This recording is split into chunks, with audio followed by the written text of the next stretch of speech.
Hello viewers, welcome back to Chinnushree TV. ಇವತ್ತು ಡಾಬಾ ಸ್ಟೈಲಲ್ಲಿ ಪನ್ನೀರ್ ಕರಿ ಹೇಗೆ ಮಾಡೋದು ಅಂತ ನೋಡೋಣ.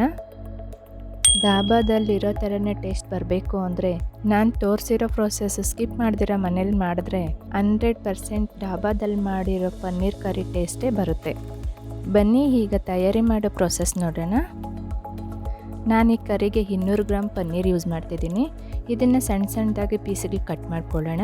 ನೋಡಿ, ನಾನು ಈ ಥರ ಪೀಸ್ ಕಟ್ ಮಾಡಿದ್ದೀನಿ. ತುಂಬ ಸಣ್ಣಕ್ಕೂ ಬೇಡ, ತುಂಬ ದಪ್ಪಕ್ಕೂ ಬೇಡ, ಮೀಡಿಯಮ್ ಸೈಜಲ್ಲಿ ಕಟ್ ಮಾಡ್ಕೊಳ್ಳಿ. ಎಲ್ಲ ಕಟ್ ಮಾಡಿದ್ದಾದಮೇಲೆ ನಿಧಾನಕ್ಕೆ ಸೈಡಿಗೆ ತಳ್ಳೋಣ. ಈಗ ಒಂದು ಬಟ್ಲು ತೊಗೊಂಡಿದ್ದೀನಿ.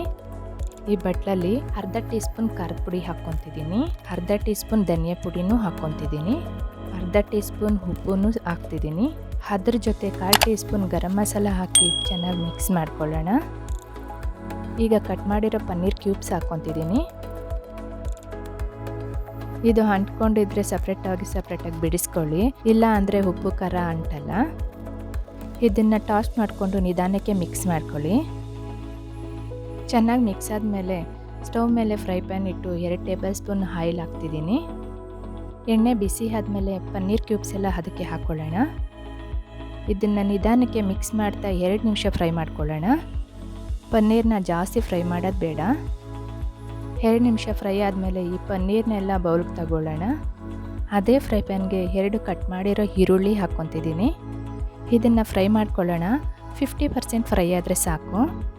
ನೋಡಿ, ಈಗ 50% ಈರುಳ್ಳಿ ಫ್ರೈ ಆಗಿದೆ. ಈಗ ಕಟ್ ಮಾಡಿರೋ 2 ಟೊಮೊಟೊ ಸೇರಿಸ್ತಿದ್ದೀನಿ.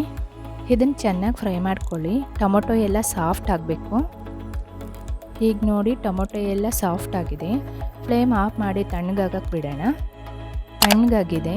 ಈಗ ಮಿಕ್ಸಿ ಜಾರ್ಗೆ ಹಾಕ್ಕೊಂಡು ಪೇಸ್ಟ್ ಮಾಡ್ಕೊಳ್ಳೋಣ. ಈಗ ಸ್ಟವ್ ಮೇಲೆ ಒಂದು ಕಡಾಯಿ ಇಡೋಣ. 2-3 ಟೇಬಲ್ ಸ್ಪೂನ್ ಎಣ್ಣೆ ಹಾಕ್ತಿದ್ದೀನಿ.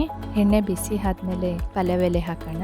1 ಇಂಚು ಚಕ್ಕೆ ಸೇರಿಸ್ತಿದ್ದೀನಿ, 2 ಏಲಕ್ಕಿ, 4 ಲವಂಗ, ಅದ್ರ ಜೊತೆ 1/4 ಟೀ ಸ್ಪೂನ್ ಜೀರಿಗೆ ಸೇರಿಸೋಣ.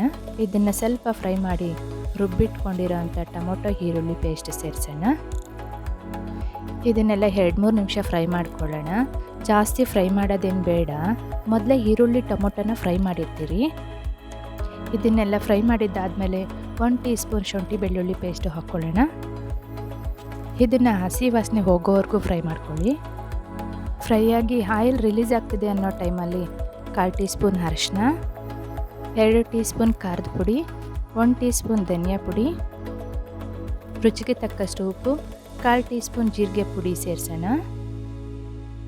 ಈಗ ಫ್ಲೇಮ್ನ ಲೋ ಫ್ಲೇಮಲ್ಲಿಟ್ಟು ಮಸಾಲೆಗಳೆಲ್ಲ ಚೆನ್ನಾಗಿ ಮಿಕ್ಸ್ ಮಾಡಿ. ಮಸಾಲೆಗಳೆಲ್ಲ ಚೆನ್ನಾಗಿ ಮಿಕ್ಸ್ ಆದಮೇಲೆ ಇದಕ್ಕೆ 4 ಟೇಬಲ್ ಸ್ಪೂನ್ ಮೊಸರು ಸೇರಿಸೋಣ. ಇದನ್ನೆಲ್ಲ ಚೆನ್ನಾಗಿ ಮಿಕ್ಸ್ ಮಾಡ್ಕೊಳ್ಳಿ. ಫ್ರೆಶ್ ಮೊಸರು ಯೂಸ್ ಮಾಡ್ಕೊಳ್ಳಿ, ಟೇಸ್ಟ್ ಚೆನ್ನಾಗಿರುತ್ತೆ. ಇದನ್ನೆಲ್ಲ ಮಿಕ್ಸ್ ಮಾಡಿ ಲೆಡ್ಡು ಕ್ಲೋಸ್ ಮಾಡಿ ಲೋ ಫ್ಲೇಮಲ್ಲಿ 2 ನಿಮಿಷ ಬೇಯಕ್ಕಿಡೋಣ. 2 ನಿಮಿಷ ಆದಮೇಲೆ ಲೆಡ್ಡು ಓಪನ್ ಮಾಡಿ ಗ್ರೇವಿಗೆ ಬೇಕಾಗಿರೋ ಅಷ್ಟು ನೀರು ಸೇರಿಸೋಣ. ನಾನು 1.5 ಗ್ಲಾಸ್ ನೀರು ಹಾಕ್ತಿದ್ದೀನಿ. ಗ್ರೇವಿ ನಿಮ್ಗೆ ಇನ್ನೂ ತಿಕ್ಕಾಗಬೇಕು ಅಂದರೆ 1 ಗ್ಲಾಸು 1/4 ಗ್ಲಾಸ್ ನೀರು ಹಾಕ್ಕೋಬೋದು. ಇದನ್ನೆಲ್ಲ ಮಿಕ್ಸ್ ಮಾಡಿ ಲೆಡ್ ಕ್ಲೋಸ್ ಮಾಡಿ 5 ನಿಮಿಷ ಕುದಿಯಕ್ಕೆ ಬಿಡೋಣ. 5 ನಿಮಿಷ ಆದಮೇಲೆ ಲೆಡ್ ಓಪನ್ ಮಾಡ್ತಿದ್ದೀನಿ. ನೋಡಿ, ಆಯಿಲೆಲ್ಲ ಮೇಲೆ ಬಂದಿದೆ. ಗ್ರೇವಿ ಚೆನ್ನಾಗಿ ಬೇಯ್ತಿದೆ. ನೋಡಿ, ಈ ಥರ ತಿಕ್ಕಾಗಿರಬೇಕು. ಈಗ ಫ್ರೈ ಮಾಡಿ ಇಟ್ಕೊಂಡಿರೋ ಪನ್ನೀರ್ ಕ್ಯೂಬ್ಸು ಸೇರಿಸೋಣ. ಇದನ್ನೆಲ್ಲ ನಿಧಾನಕ್ಕೆ ಮಿಕ್ಸ್ ಮಾಡ್ಕೊಳ್ಳಿ. ಮಿಕ್ಸ್ ಮಾಡಿ ಲೆಡ್ ಕ್ಲೋಸ್ ಮಾಡಿ 2-3 ನಿಮಿಷ ಬೇಯಕ್ಕೆ ಬಿಡೋಣ. 2 ನಿಮಿಷ ಆದಮೇಲೆ ಲೆಡ್ ಓಪನ್ ಮಾಡ್ತಿದ್ದೀನಿ. ಆಯಿಲೆಲ್ಲ ಮೇಲೆ ಬಂದಿದೆ. ನೋಡಿ, ಆಲ್ಮೋಸ್ಟ್ ನಮ್ಮ ಪನ್ನೀರ್ ಕರಿ ರೆಡಿ ಆಯಿತು. ಇದನ್ನು ಕಲಸಿ ಅರ್ಧ ಟೀ ಸ್ಪೂನ್ ಕಸೂರಿ ಮೇಥಿ ತಗೊಂಡು ಕೈಯಲ್ಲೇ ಪುಡಿ ಮಾಡಿ ಹಾಕೋಣ. ಅದ್ರ ಜೊತೆ 1/4 ಟೀ ಸ್ಪೂನ್ ಗರಂ ಮಸಾಲೆ, ಸ್ವಲ್ಪ ಕಟ್ ಮಾಡಿರೋ ಕೊತ್ತಂಬರಿ ಸೊಪ್ಪು ಸೇರಿಸ್ತಿದ್ದೀನಿ. ಇದನ್ನೆಲ್ಲ ಮಿಕ್ಸ್ ಮಾಡ್ಕೊಳ್ಳೋಣ. ಅಷ್ಟೇ, ನಮ್ಮ ಡಾಬಾ ಸ್ಟೈಲ್ ಪನ್ನೀರ್ ಕರಿ ರೆಡಿ ಆಯಿತು. ಈ ಗ್ರೇವಿ ನೋಡಿದ್ರೇ ಬಾಯಲ್ಲಿ ನೀರುರ್ತಿದೆ. ನೋಡಿದ್ರಲ್ಲ ಎಷ್ಟು ಈಸಿಯಾಗಿ ಎಷ್ಟು ಬೇಗ ರೆಡಿ ಆಯಿತು ಅಂತ. ಇದನ್ನು ಚಪಾತಿ, ನಾನು, ಪರೋಟ, ರೈಸು ಯಾವುದ್ರ ಜೊತೆ ಬೇಕಾದರೂ ತಿನ್ಬೋದು. ಟೇಸ್ಟು ಅಷ್ಟೇ ಸೂಪರ್ ಆಗಿರುತ್ತೆ. ನೀವು ಟ್ರೈ ಮಾಡಿ, ಖಂಡಿತವಾಗ್ಲೂ ನಿಮಗೂ ಇಷ್ಟ ಆಗುತ್ತೆ. ನಿಮ್ಮ ಅನಿಸಿಕೆಗಳನ್ನು ಕಮೆಂಟ್ಸ್ ಮುಖಾಂತರ ತಿಳಿಸಿ. ನಿಮ್ಮ ಸ್ನೇಹಿತರಿಗೂ ಶೇರ್ ಮಾಡಿ, ಸಬ್ಸ್ಕ್ರೈಬ್ ಮಾಡಿ, ಬೆಲ್ ಐಕಾನ್ ಒತ್ತೋದನ್ನು ಮರಿಬೇಡಿ. ಮತ್ತೊಂದು ವಿಡಿಯೋದೊಂದಿಗೆ ಭೇಟಿ ಆಗೋಣ. Until then, bye bye.